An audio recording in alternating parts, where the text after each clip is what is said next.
안녕하십니까. 반갑습니다. 오늘은요, 지금 뚜엠바오에서 결혼을 하기 위해서 지금 뚜엠바오에 나와 있습니다. 지금 뚜엠바오 나와 있는데, 이렇게 어떤 사람들은 이런 말을 합니다. 이렇게 여기는 이제 베트남 같은 경우는 이렇게 결혼을 하면서 굉장히 이른 시간에 결혼을 하거든요. 빨리 결혼해요. 한국에 비해서 굉장히 나이가 이렇게 젊었을 때 결혼을 하게 되거든요. 그런데 이제 그 젊은 나이에 이제 결혼을 하게 되는데요. 이제 재혼을 하게 되는데, 이런 말을 합니다. 어떠냐면은, 여기 같은 경우는 말하자면 50이 넘었어요. 그럼 이제 50이 넘은 사람이 초혼을 찾으면은 어차피 나이 차이가 날 수밖에 없습니다. 나이 차이 날 수밖에 없어요. 그러냐면 여기 50이 넘었을 때에 나이 차이가 20살 차이가 난다라고 웃는, 20살에 웬만하면 넘지 마십시오. 20살 정도만 이렇게 차이나게 하십시오. 그런 말씀을 드리지 않습니까? 근데 이제 그것은 우리가 지금까지 평균치가 19.8세입니다. 그래서 이제 나이 차이가 지금까지 결혼한 사람들을 봤었을 때에 평균 나이 차이가 19.8세라는 거예요. 그래서 이제 그 나이 차이에 맞게 하기 위해서는 그렇게 이제 말하자면 50이라고 하면 30살이잖아요. 얼른 생각해 보세요. 30살이 넘는 아가씨들이 얼마나 있겠습니까? 30살이 넘는 아가씨들은 진짜 많이 없어요. 근데 이제 그 중에서 이제 진짜 마음에 든 사람을 찾는다는 굉장히 쉽지 않지요. 어쩌다 하나씩 있긴 있는데 굉장히 마음에 들질 않습니다. 그런데요, 만약에 재혼까지 풀어놓고 본다면은 상당히 선택폭은 높습니다. 선택폭은요. 예를 들어서 흉이 먹었는데 20살짜리, 이렇게 20살 먹었는데 아가씨가 올 수는 없지 않습니까? 근데 이제 이렇게 재혼인데 신랑이 초혼이에요. 근데 50이 넘었습니다. 그러면 재혼까지 같이 본다면 상당히 선택이 폭이 크고 인물이 따라다닌다고 제가 말씀을 해드렸지 않습니까? 그런데요, 만약에요, 재혼도 같이 풀어놓고 이렇게 하십시오라고 이렇게 말을 합니다. 그때는 뭐라고 얘기를 하냐면요, 신랑 같은 경우는 이런 말을 합니다. 어떤 말을 하냐면은, 내가 재혼하고 했다고 한다면 한국에서 하지 왜 베트남까지 했느냐, 이런 말을 합니다. 그런데 큰 이렇게 잘못 알고 있는 게 있어요. 왜 그러냐면요, 이 한국에서 재혼과 베트남에서 재혼과는 엄청난 차이가 있다. 왜 그러냐면요, 우리도 국내 결혼을 해봤습니다만은 재혼을 한국에서 재혼을 하면은 베트남에서 재혼하는 것과는 차원이 틀리다, 이런 거죠. 왜 그러냐면요, 한국에서 재혼을 하려면은 그냥 이렇게 만나가지고 이렇게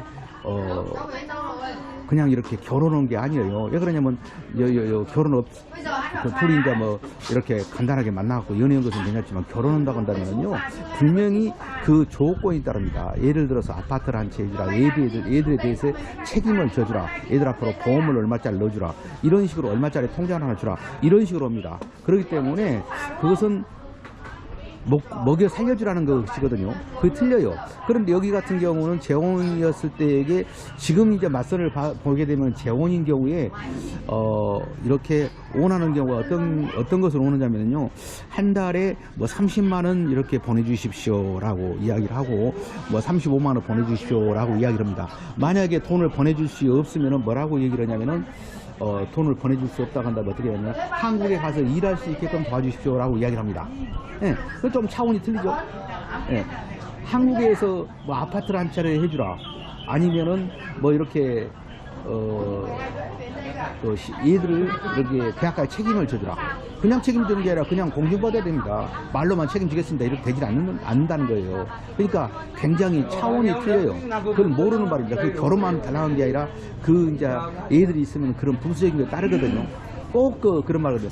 이런 말하거든요. 50 먹은 사람이 재혼을 하고 왔습니다. 이제 결혼을 하고 왔습니다. 그러면은 마음에 든 사람을 만나려면은 재혼까지도 같이 이렇게 보십시오라고 이야기를 합니다. 그러면은 신랑이 어떻게 이야기를 하냐면은 그런 말입니다. 재혼을 하면 한국서 뭘 여기까지 하냐, 이런 말입니다. 한국서 재혼을 한번 하셔요. 그러나 분명한 것은 이렇게 틀려요. 이렇게 재혼을 하는데 그냥 이렇게 왔다 갔다 하는 것하고 같이 살림을 합치는 것하고는 차원이 엄청나게 틀리다. 왜 그러냐면요, 재혼을 하게 되면 이 앞에서 방금 전에 말씀드렸는데 이렇게 충분한 말하자면 조건을 걸어놔요. 우리는 이제 국리를 하면서 어떤 재혼인 경우에는 어떻게 해주면 되겠습니다 라고 물어봐요. 어떤 사람 원합니까? 라고 물어봅니다. 물으면서 그 단서조항으로 이렇게 얘들 앞으로 얼마짜리 보험을 들어주십시오. 아니면 얼마짜리 이제 아파트라도 한 채 해줘야 되지 않겠습니까? 라고 이야기합니다. 근데 이제 그것을 베트남에서는 최소한 그러지는 않지 않느냐는 거예요. 그래서 이 베트남에서 하고 한국에서 하고는 많은 차이가 있다, 이런 말씀을 드릴 수 있고요. 그리고 이제 이렇게 50이 넘으면은 여성은 이제 20살 차이가 한다면 30을 봐야 되지 않습니까? 30. 그럼 30살 넘은 사람들은 촉은 많지 않다. 그런데 옛날보다는 많이 순화됐어요. 우리가 코로나 전에는 어떤 짓을 했었냐면은, 코로나 전까지만 하더라도 이랬었습니다. 코로나 전까지만 하더라도 우리가 코로나 전까지만 하더라도 우리가 23살만 넘으면은 재혼도 생각하십시오라고 이야기를 했습니다. 근데 왜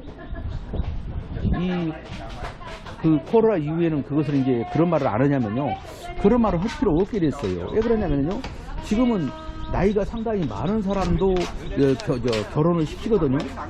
차이가 상당히 많은 사람도 이렇게 초혼하고 결혼을 시켰어요.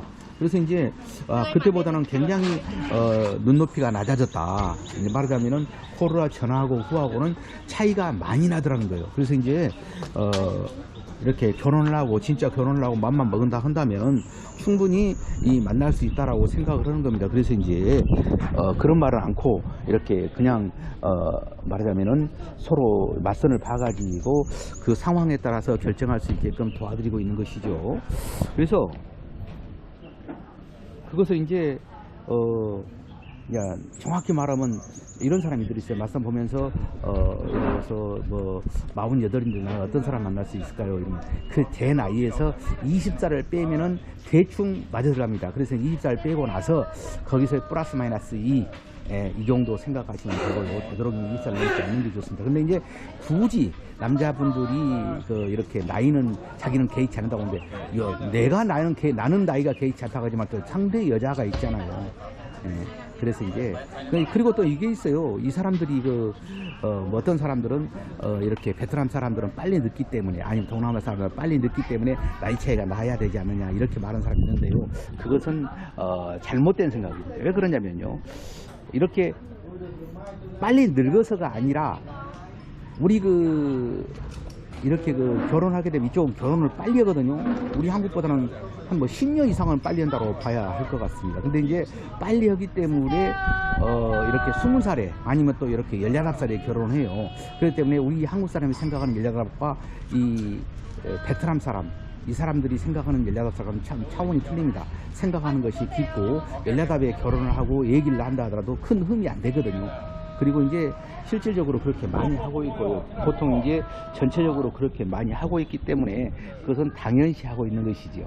그리고 이제 보면은 우리가 이제 40살 먹은 사람을 사진해갖고 올려놓은 거 보면은 그 사람이 그러면 여기가 이제 20살 차이 나면 60살로 보이던가요? 전혀 그렇지 않습니다. 근데 여기도 마찬가지예요. 시골에 산 사람은 빨리 늙고, 시골에 살지 않는 사람은 아무래도 이렇게 시골에 살지 않는 사람은 아무래도 이렇게 도시에 산 사람은 나이가 좀 덜 들어 보이고 이제 그렇습니다. 그런 부분이 있어요. 그렇기 때문에 근데 이제 이게 있더라고요. 한국에 이제 갔다 온 사람들은 한국에 갔다 와갖고 이제 상당히 한국 물을 묵은 사람들은 알아요. 그 차이가, 나이 차이가 많이 난다는 사실을요. 그리고 이제 또 어떤 게 또 있냐면은, 우리 같은 경우는 띠동갑이면 굉장히 많이 난다라고 생각하는데 이 사람들은 그렇게 많이 난다라고 생각을 하지만은 그것을 그렇게 우리가 생각한 것처럼 그렇게 크게 생각하지 않습니다. 그렇기 때문에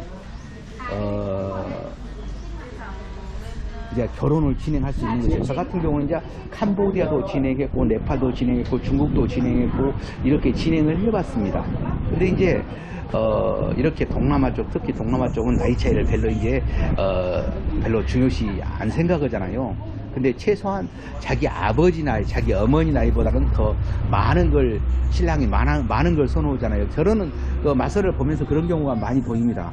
어떤 경우냐면은 맞선을 보면서도 이렇게 그 신랑 나이가 저 아버지나 어머니 나이보다 더 많았을 때는 그때는 이야기를 합니다. 우리 그 부모님 나이보다 더 많기 때문에 이것은 내가 그 결혼을 할 수 없다라고 이야기를 합니다. 그건 당연한 거라고 생각하고 우리가 이제 받아들이고 있는데요. 그런 부분들, 그래서 이제 이렇게 오늘 재혼에 관해서 이렇게 말씀을 드리고 있는데, 한국과 베트남의 재혼의 차이는 이렇게 재혼을 생각하는 그런 생각은 우리 한국하고 베트남하고는 차이는 상당히 많이 난다. 그 상당히 그 많이 납니다. 그래서 이제 한국 재혼하고 베트남 재혼하고는 이렇게 똑같이 생각하면 안 된다. 이렇게 뭐 결혼한 거 똑같죠. 그러나 물질적인 걸 따진다고 한다면 하늘과 땅 차이다. 이렇게 생각합니다.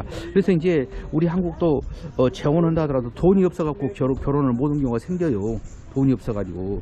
그래서 이제 돈이 없어가지고 결혼을 모든 경우가 생기는데, 지금 재혼 같은 경우 결혼은 분명히 결혼업체 가보십시오.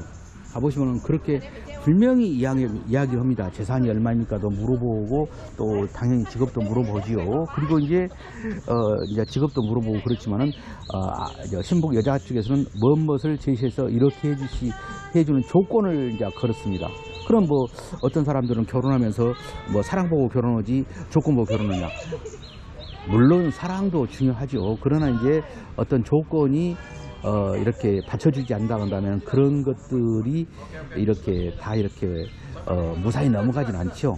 사랑으로 끝나는 것이요. 가정까지는 안 가고 그냥 또 두 분이서 이렇게 연애하는 정도만 해서 끝나지 않겠습니까? 그래서 이제 그것하고는 이제 결혼하고는 좀 차원이 틀리다. 이런 말씀을 드리고, 베트남과 이렇게 한국 재혼하는 것은 차원이 틀리다. 이런 말씀을 제가 드렸습니다. 감사합니다.